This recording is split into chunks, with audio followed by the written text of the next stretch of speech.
Hello learners, कैसे हैं आप सब लोग। चलिए आपकी डेली करंट अफेयर्स और पीआईबी की क्लास शुरू करते हैं।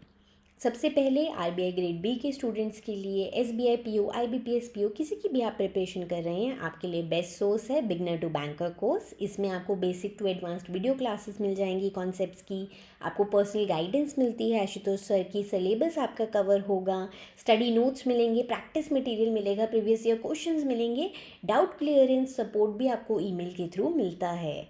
कोर्स को लेने का लिंक डिस्क्रिप्शन में गिवन है। मतलब एक कोर्स में तीनों एग्जाम्स की प्रिपरेशन हो रही है।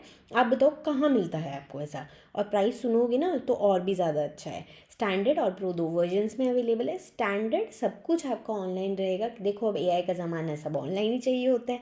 सिर्फ 4899 रुपीज़ का है, 3 एग्ज़ाम्स की प्रिपरेशन हो जाएगी। और इसके साथ साथ आपका प्रो वर्जन है। प्रो वर्जन आपका ऑनलाइन तो जो है वो सब रहेगा ही, प्लस आपको आपकी आरबीआई ग्रेड बी की फ़ेज़ 2 की बुक्स होम डिलीवर्ड होती हैं। उसका प्राइस आपका 8499 रुपीज़ है। जल्दी जाइए अपने डिस्क्रिप्शन बॉक्स में, कोर्स ज्वाइन कीजिए, अपनी पढ़ाई शुरू कीजिए। चलिए आपकी आज की पहली न्यूज़ है press release of consumer price index. तो बेसिकली देखिए, कंज्यूमर प्राइस इंडेक्स आपका इन्फ्लेशन बताता है कंज्यूमर लेवल पे, आपके और मेरे जैसे लोग जो हम कंजम्पशन करते हैं उस पर कितने prices month on month increase हुए हैं। बेस ईयर इसका 2024 हो चुका है, याद रखना है, ये अभी रिसेंट चेंज हुआ है। और ये मार्च 2026 के लिए दिया है। देता कौन है, इसको कौन इशू करता है? National statistical office under your ministry of statistics and programme implementation. ठीक है, चलो अब देख लेते हैं क्या नंबर रहा है। सो आपका जो इन्फ्लेशन है सीपीआई जनरल की अगर मैं बात करूं तो रूरल और अर्बन देखो अलग अलग लेवल्स पे ये कैलकुलेट होता है। रूरल में 3.63% रहा है, अर्बन में 3.11 रहा है, कंबाइंड ये 3.40 रहा है। रूरल में यानी थोड़ा ज़्यादा रहा है अगर हम देखें as compare to urban. Food inflation की खाने की बात करूं तो वो भी रूरल में ज़्यादा रहा है 3.96%, अर्बन में 3.71%, कंबाइंड ये रहा है 3.87%। तो देखो आपको पता होना चाहिए कि आरबीआई जो इन्फ्लेशन टारगेटिंग करता है ना 4% की ±2% विंडो के साथ जो उनको रखनी होती है, वो यही सीपीआई को ही वो देखते हैं। तो हम देख ही रहे हैं कि टारगेट में ही है, उनके विंडो टारगेट में है। सो देखिए यहाँ पे क्या है आपको पता होना चाहिए बेसिकली ना, एग्ज़ाम से 6 महीने पहले का तो डेटा याद कर जाना, क्वेश्चंस आ जाते हैं।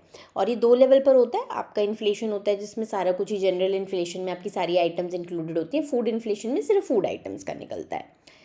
सो आगे ये कई बार 2 भी डिवाइडेड होते हैं, हेडलाइन दिया होगा, कोड दिया होगा। Headline inflation is your journal inflation only. जब कोड दिया होता है ना इन्फ्लेशन, कभी भी आपको सुनने में आए कोर इन्फ्लेशन की बात हो रही है, तो कोर क्या होता है, उसमें ना आपके जो वॉलेटाइल आइटम्स होते हैं फ्यूल और फूड, उसको हटा के जब कैलकुलेट किया जाता है तो उसे हम कोर इन्फ्लेशन बोलते हैं।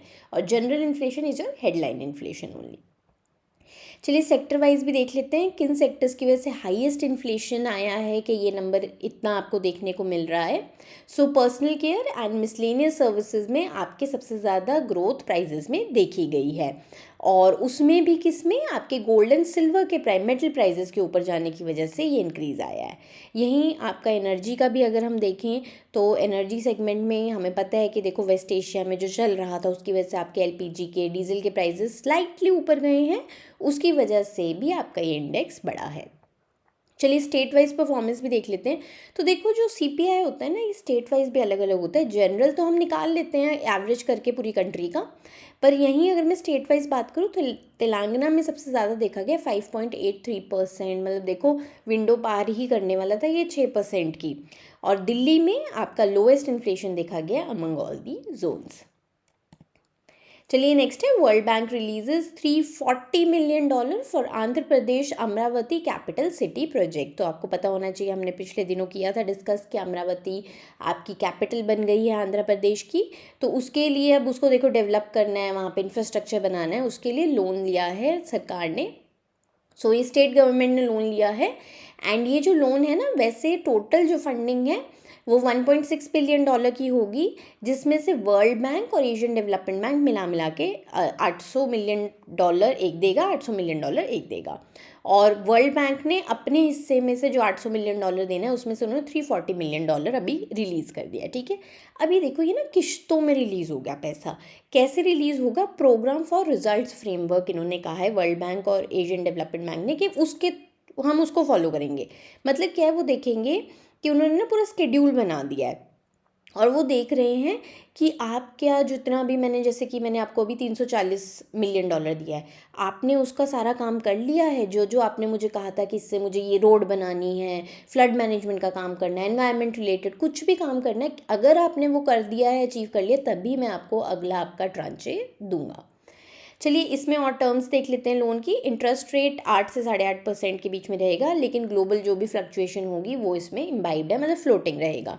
29 ईयर्स की मेच्योरिटी पीरियड के साथ है with a 6 year grace period, और रीपेमेंट करनी है बाय जून 15, 2031 तक, ठीक है। और एडिशनल देखिए, वर्ल्ड बैंक 130 से $150 मिलियन भी और रिलीज़ करेगा बाय एंड ऑफ अप्रैल 2026।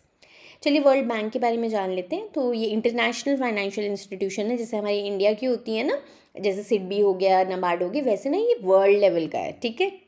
ये क्या होता है, ये गवर्नमेंट को, स्टेट, आपकी सेंट्रल, सारी तरह की गवर्नमेंट्स को लोन देते हैं बेसिकली आपके लो और मिडिल इनकम कंट्रीज़ में, ताकि वो बड़े बड़े इंफ्रास्ट्रक्चर कैपिटल प्रोजेक्ट्स जिसमें बहुत पैसा लगना है ना, वो लगा सकें।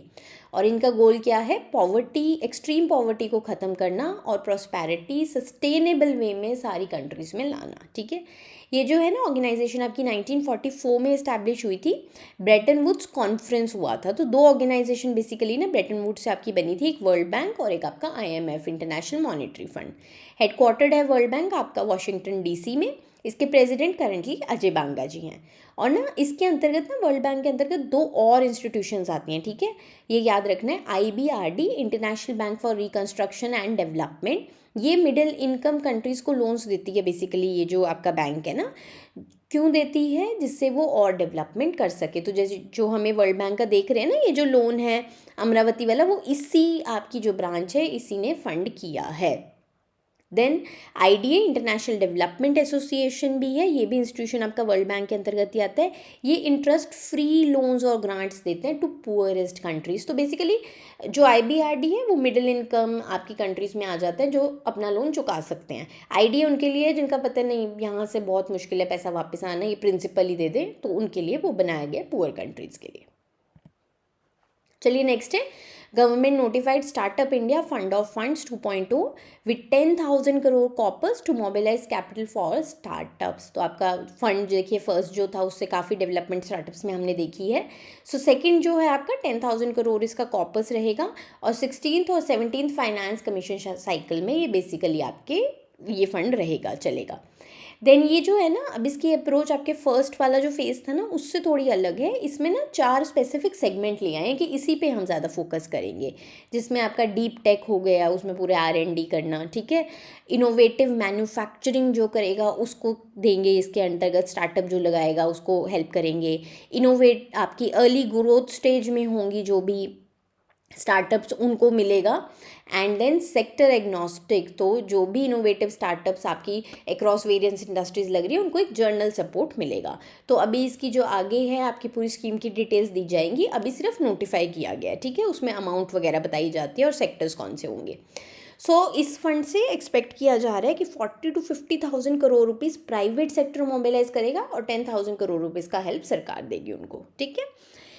देन इसमें आपका गवर्नेंस स्ट्रक्चर क्या रहेगा, देखो जो फर्स्ट फेज था उसमें तो सिडबी सारा करता धरता था, इसमें भी सिडबी ही रहेगा। आपका small industries development bank of India तो रहेगा ही, लेकिन उसके साथ साथ उन्होंने कहा है कि और एजेंसीज को भी हम लोग देंगे चांस, मोर इम्प्लीमेंटिंग एजेंसीज मोर देन 1 इसमें रखी जाएगी, ताकि क्या हो कि और ज़्यादा सेक्टर्स और ज़्यादा कवरेज हो सके।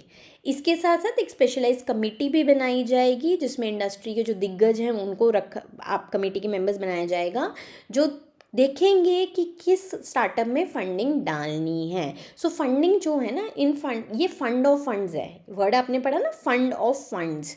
तो इसमें क्या होता है, ये ना डायरेक्टली स्टार्टअप्स को पैसा नहीं देते, ये ना एक AIF क्रिएट करते हैं, ऑल्टरनेटिव इन्वेस्टमेंट फंड, ठीक है। वो आगे इंटर्न पैसा लगाती है आपके स्टार्टअप्स में, तभी फंड ऑफ फंड्स है इसका, ठीक है।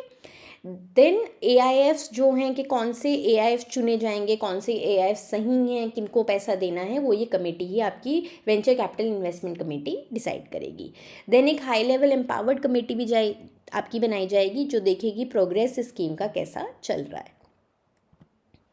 चलिए नेक्स्ट है ई सेफ हर, एक cyber security awareness training programme launch किया गया है, जिसके अंतर्गत 1 मिलियन यानी कि 10 लाख साइबर सखीज़ को ट्रेन किया जाएगा अक्रॉस रूरल इंडिया, ताकि वो घर घर जाकर साइबर सिक्योरिटी और साइबर अवेयरनेस सिखा पाएँ।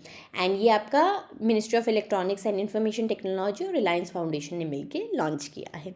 चलिए ऑब्जेक्टिव्स क्या देख लेते हैं। सबसे पहले तो विमेन का डिजिटल इंक्लूजन करना। फाइनेंशियल तो देखो हम कर रहे हैं, लेकिन डिजिटल भी तो करना ज़रूरी है। तो उनको एम्पावर करने के लिए, फाइनेंशियल ट्रांजैक्शंस की सारी समझ देने के लिए, लाइवलीहुड भी देखो साइबर सखीज़ के लिए जनरेट होगा, तो उसलिए ये लॉन्च किया गया है। देन कम्युनिटी लेड मॉडल, तो देखो आपके साइबर सखीज़ है, आपने देखा होगा बीमा सखीज़, ये सब क्यों बन रहे हैं? कम्युनिटी लेड मॉडल चल रहा है कि हम वहीं के, मानो एक गांव है, अगर मैं वहीं के लोगों को सिखा दूंगी, पढ़ा दूंगी, ट्रेन कर दूंगी, वही आपस में अपने गाँव में सिखा देंगे, है ना। देन बिहेवियरल आउटकम्स, क्योंकि देखो जब क्या होता है, जब सिखाया जाएगा, अवेयरनेस लाई जाएगी, जब हमें वो होता है ना किसी चीज़ की नॉलेज होती है, तो मेरे में कॉन्फिडेंस आता है, तो तभी जब लोगों में कॉन्फिडेंस आएगा वो डिजिटल बैंकिंग को और यूज़ करेंगे, उसे अपनाएंगे, जब वो अवेयर होंगे कि कैसे फ्रॉड्स वगैरह से बचना है। चलिए इम्प्लीमेंटेशन पीपीपी मॉडल के थ्रू किया जाएगा। इसमें आपका मिनिस्ट्री तो रहेगी, मिनिस्ट्री के अंतर्गत ना ये सारे मॉड्यूल्स वगैरह आपका सीडैक हैदराबाद बनाएगा, ठीक है। देन रिलायंस फाउंडेशन जो है वो पूरा इस ट्रेनिंग मॉड्यूल को आगे डिसेमिनेशन इस सब में हेल्प करेगा। उनका जो सेल्फ हेल्प ग्रुप्स का इतना बड़ा है, कम्युनिटी जो उनकी है इतनी बड़ी, उसके थ्रू इसको में हेल्प करेंगे। और ये फेजेस में इसका रोल आउट होगा। फर्स्ट फेज़ आपका मध्य प्रदेश और ओडिशा में लॉन्च किया जाएगा, ठीक है। और फिर उसके बाद नेशनली इसको स्केल करना है बाय 2029।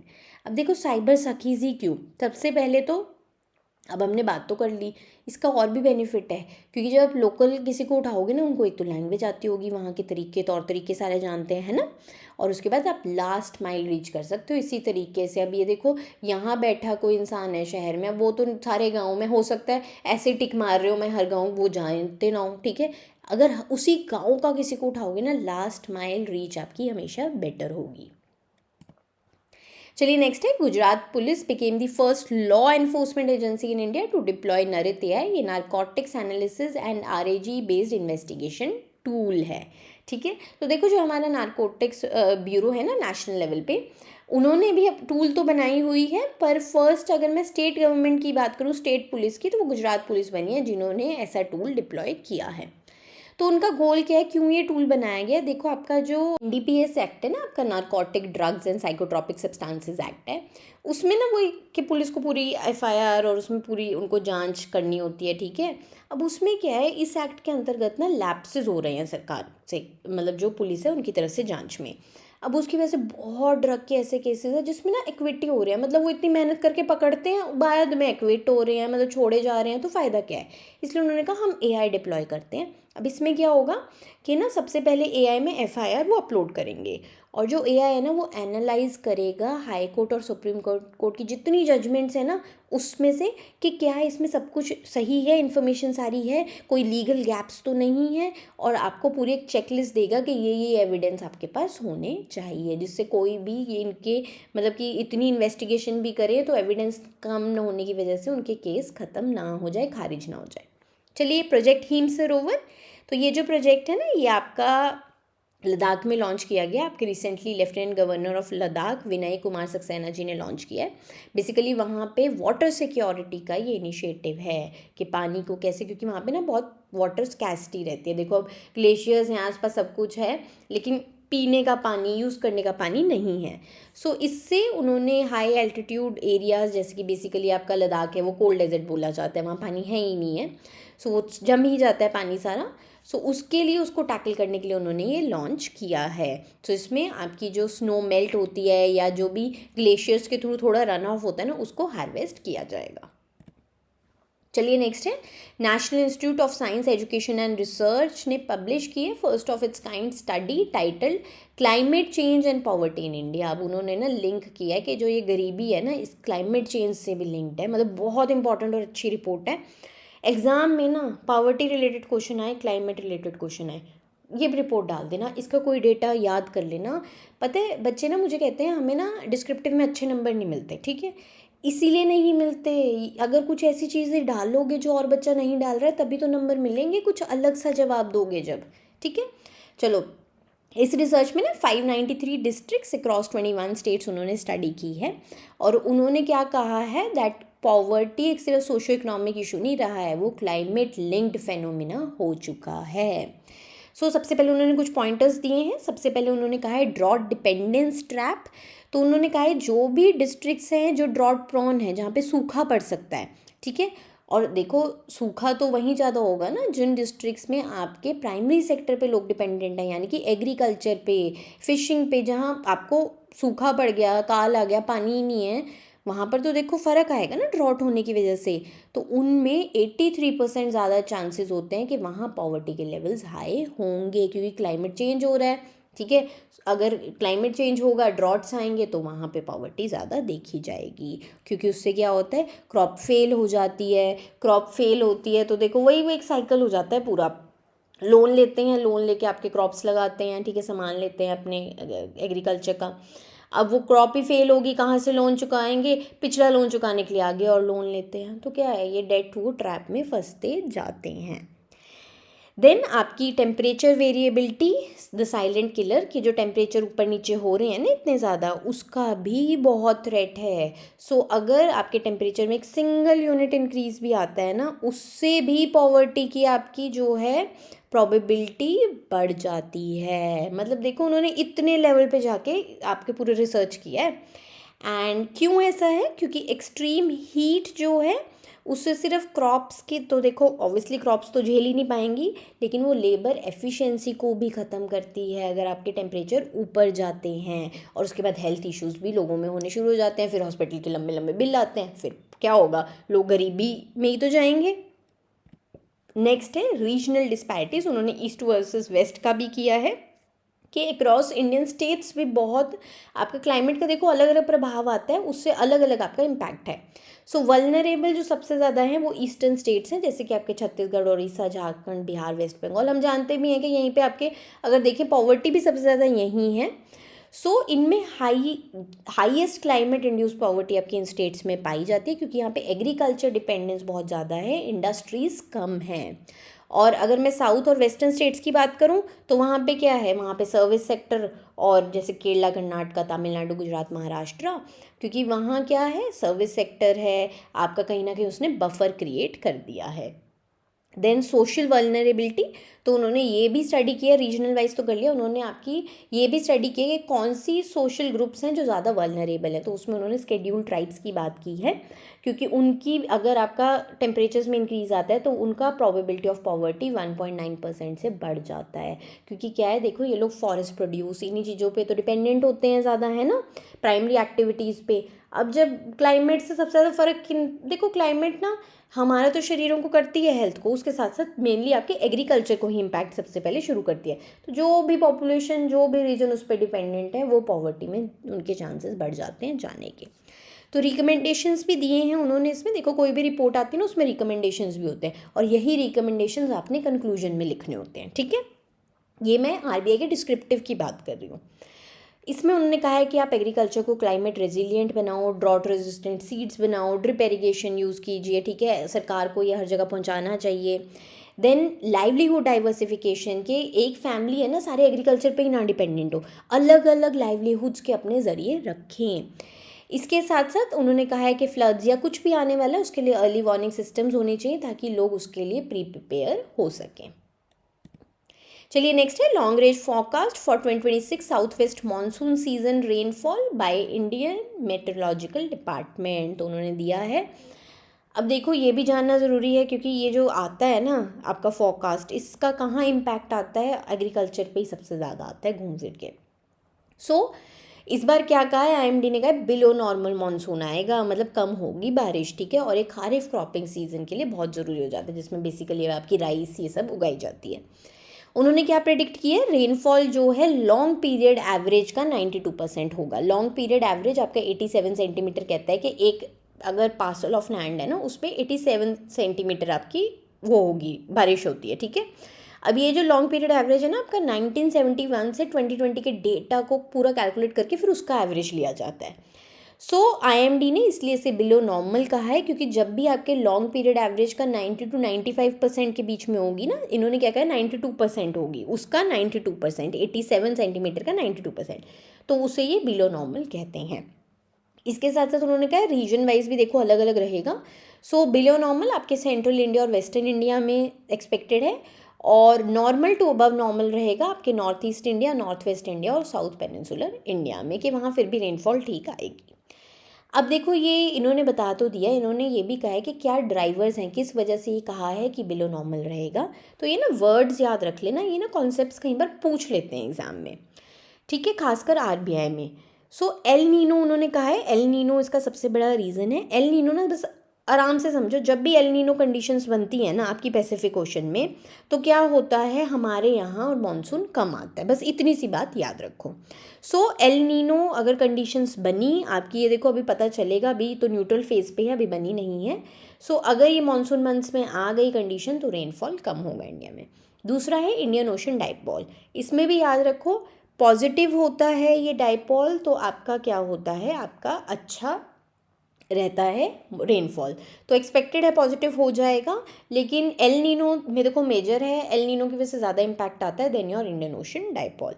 देन स्नो कवर, तो जो नॉर्दर्न हेमिस्फेयर और यूरेशियन स्नो कवर है आपके, मैं नॉर्थ पोल वगैरह की बात करूँ, वो भी नॉर्मल से कम है, इस बार स्नो कवर कम है। तो जब स्नो कवर कम होता है तो मानसून से उसका रिलेशनशिप इन्वर्स होता है। सो ये भी कहीं ना कहीं रेनफॉल के लिए पॉजिटिव है। तो 2 पॉइंट्स वो कह रहे हैं पॉजिटिव है, इंडियन ओशन डाइपोल और स्नो कवर, लेकिन एल नीनो नेगेटिव है, तो एल नीनो की वजह से बेसिकली आपकी ये कम हो सकता है बिलो नॉर्मल।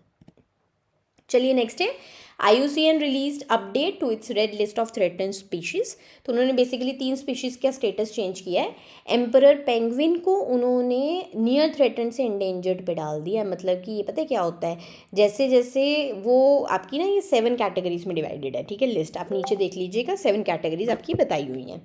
सो इसमें क्या होता है कि आपका एक्सटेंट से स्टार्ट होता है, मतलब वो तो स्पीशीज़ ख़त्म ही हो चुकी है। लीस्ट कंसर्न जिसका नंबर बहुत है वो नहीं है, तो बीच में ही आता है कि जैसे जैसे लीस्ट कंसर्न से हम एक्सटेंट की तरफ मूव करते हैं ना, नंबर्स कम हो रहे हैं।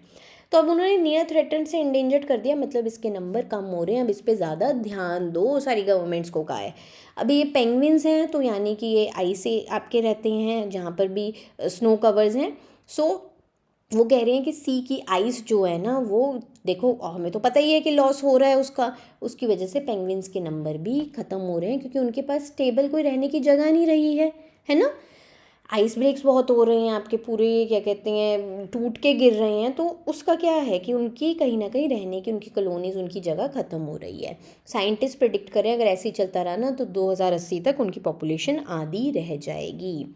देन एंटार्क्टिक फर सील, तो ये देखो सारा मोस्टली फ़र्क वहीं आया है आपके जो पोलर रीजन्स हैं। सो उनको भी लीस्ट कंसर्न से डायरेक्टली एंडेंजर्ड, मतलब देखो टप्पा लीस्ट कंसर्न से एंडेंजर्ड में डाल दिया है, मतलब इतने बुरे हालात हैं। क्यों? क्योंकि उनकी फूड अवेलेबिलिटी कम हो रही है, जब खाना ही नहीं है उनके पास तो कहाँ से बचेंगे, ठीक है। और उसमें क्या है कि उनका एक्सपेक्टेशन है कि 2000 से अब तक 50% पॉपुलेशन तो इनकी ख़त्म हो ही चुकी है। देन साउदर्न एलिफेंट सील, इनको भी लीस्ट कंसर्न से वल्नरेबल में डाला गया है, मतलब कि हाई रिस्क जोन में है ये एक्सटेंशन के, वाइल्ड में अभी, ठीक है। सो इसमें क्या है, इनको डिजीज़ है, इनका रीज़न थोड़ा अलग है कि इनके एक आउटब्रेक हो गया है ऑफ एवियन इन्फ्लुएंजा, उसकी वजह से इनकी बेसिकली आपके ख़त्म हुए हैं नंबर्स। चलिए नेक्स्ट है Indian born female cheetah at Kuno national park gives birth to 4 cubs in the wild. तो ये बहुत हिस्टोरिक मोमेंट है क्योंकि चीता एक टाइम तो ख़त्म ही हो गए थे। सो प्रोजेक्ट चीता का इसमें बहुत बड़ा योगदान है कि नंबर्स अब बढ़ रहे हैं, अब आपकी 57 है अगर मैं आज की बात करूँ, मतलब लेटेस्ट उसकी बात करूँ नंबर्स की। सो प्रोजेक्ट चीता जो है वर्ल्ड का first inter continental translocation project है। हम लोगों ने अफ्रीका से मंगवाए हैं चीतास, ठीक है। इसमें क्या है, चीतास री इंट्रोड्यूस किए गए थे तो 1952 में, देख लो कितने साल पहले एक्सटिंक्ट हो गए थे चीता, थे इन इंडिया में। अब उन्होंने कहा नहीं जी हम लेकर आएंगे, हम उनका ध्यान रखेंगे, तो अब वो मंगवा रहे हैं। तो ये फेजेस में हुआ आपके, और इसके अंतर्गत ना उन्होंने उनका पूरा इकोलॉजिकल जहाँ वो रहते हैं उनके ग्रास लैंड्स को रिस्टोर कर रहे हैं। और देखो ये ना अम्ब्रेला स्पीशीज़ होती है, सबसे ऊपर बैठती है चीता की जो होती है ना, और अगर यही स्पीशीज़ जाती है ना तो और इनके साथ ना और स्पीशीज़ भी पीछे आपकी ख़त्म होती हैं। सो लाइवलीहुड जनरेशन भी बल्कि आपके प्रोजेक्ट चीता के अंतर्गत किया जा रहा है।